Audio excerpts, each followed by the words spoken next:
It's been a long time coming, boys. We have finally got the Season 9 reveal trailer from our mighty overlords, Embark Studios.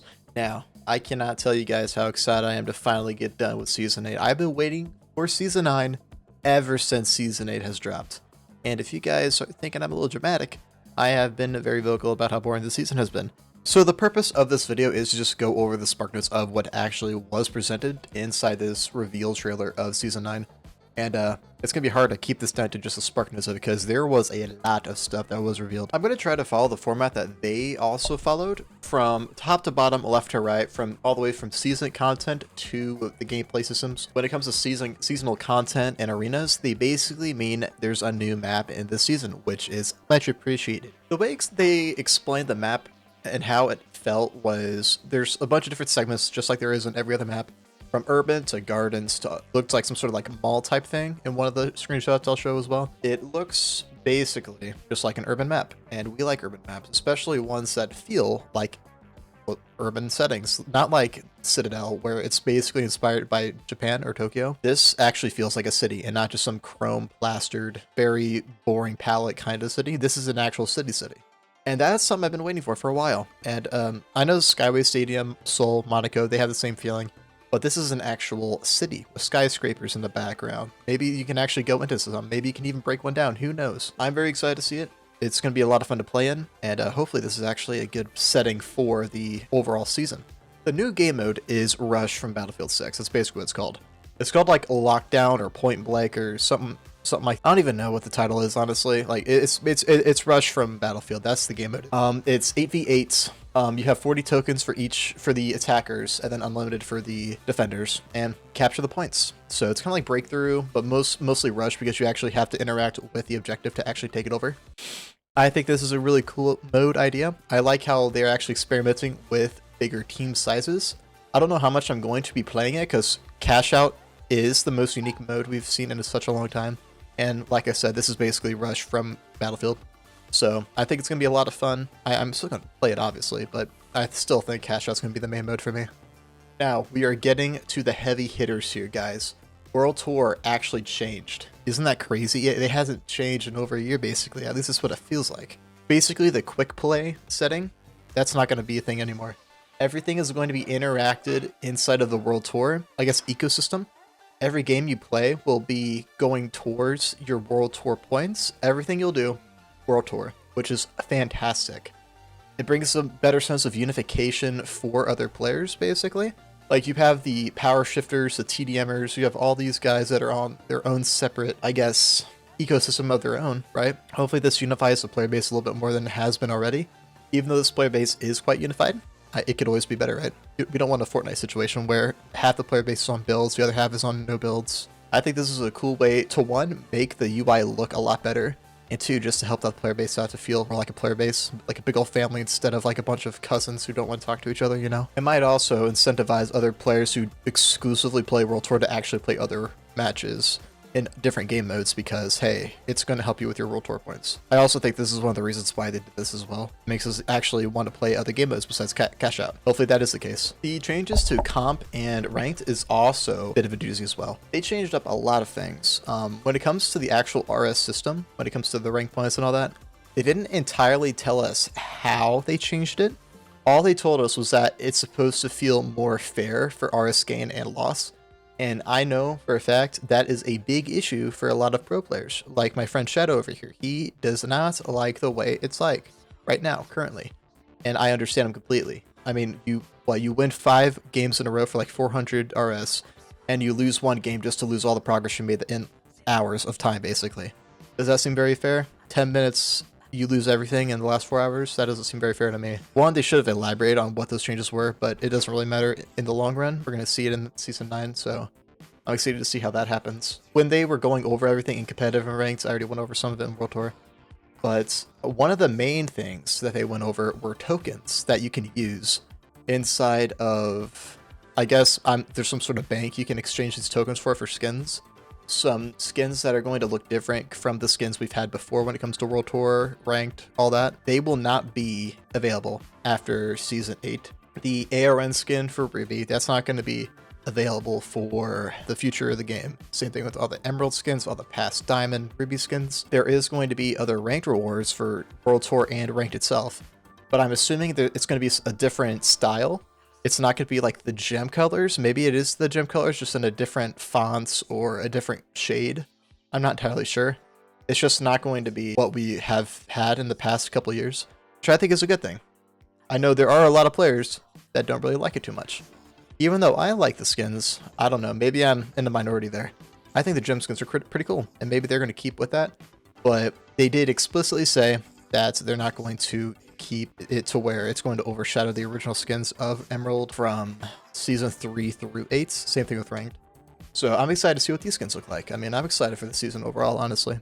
Another thing that they are adding that could be controversial, you never know, is that they're adding every single sponsor as a pickable option, not just one of the multitude of sponsors we've had. You, instead of having a pick between 2 or 3 sponsors, you have a pick from literally every single one. And once you're finished with one, you can go on to the next, so on and so forth.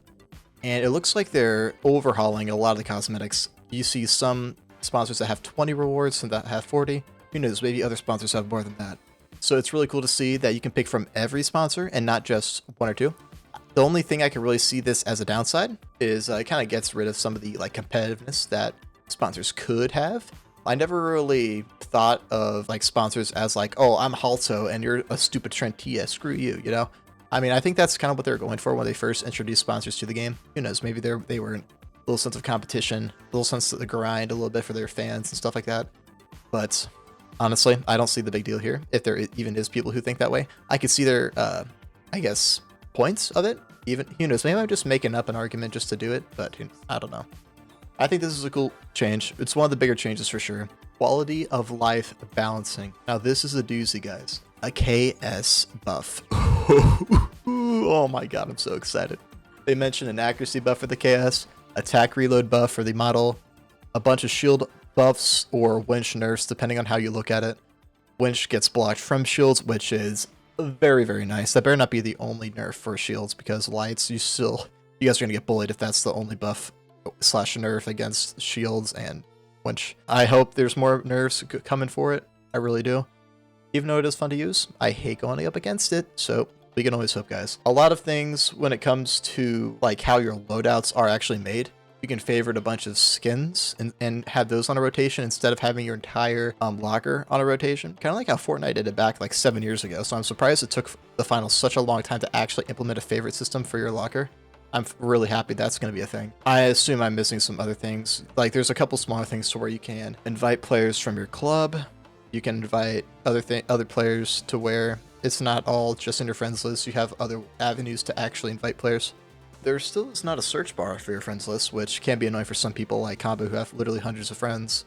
I'm not nearing his friends list, of course. I'm not as popular, sadly. Hopefully we can beat him one day. A search bar would be nice to find, to pinpoint people that are actually, you know, you're trying to find specifically and they're not online, or there's a lot of people online. It'll be easier to find them. You know, it's just easier to do. And then USPs and gameplay settings, which is basically what they mean is destruction. They're enhancing destruction a little bit more. They made examples of Monaco being pretty much all seamlessly destructive. Like if a crane falls on a building, if a building falls on a building, if anything falls on anything, it's going to break much more fluidly. Let's say there's a bigger piece that doesn't look like it should break, but it breaks anyways. That is going to be, I guess, reverted to where it still is going to look fluid when it's breaking, but it's going to stay intact a little bit more when it should.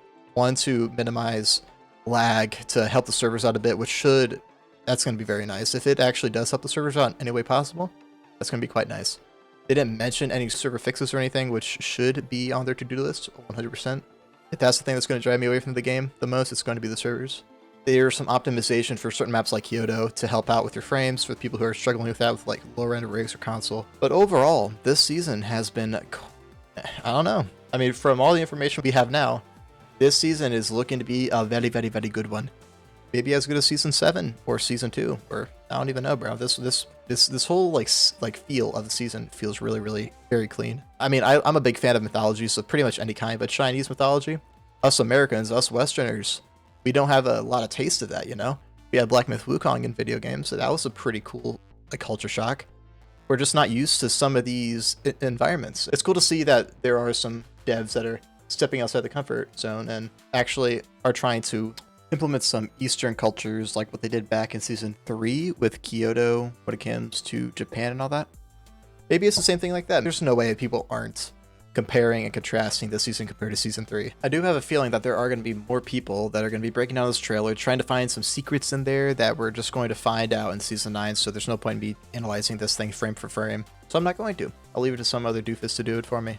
Well, except for one thing that I actually did notice. After watching Haze and Confuse's video, a banger by the way, you guys should definitely go ahead and watch that bad boy, I saw that one of the enemies that this doofus with the pike is shooting at actually shows the specialization of said doofus. And I think that is kind of cool. Same thing with your teammates. I think that's pretty cool. You don't have to look at the bottom left of your screen anymore. All in all, I think this is a cool addition. If this is actually come into the game, which why else would they show it if it is not? But right now, I think this season looks pretty cool. I'm not going to get as hyped as I would be because of season 8, how boring that was. Even though I think the main reason why it was so boring this season was because of the majors, and the majors are now gone. GG Team Nightmare. Good job for winning that bad boy. A lot of money coming your way. I wish I had that. Maybe I should try out for a pro team. I feel like this season is going to be a banger. Sorry if this video got a little ranty. I just thought, hey, might as well get this video out. I'm planning on making a couple more videos before the season's end. It's been a little slow, I know.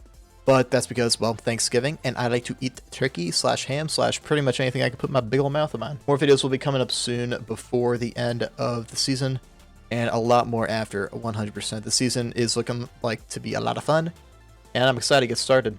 So that's pretty much all I had for you guys. Drive safe if you're driving like David Reyes, you goofy goober you. You guys have a good one, alright?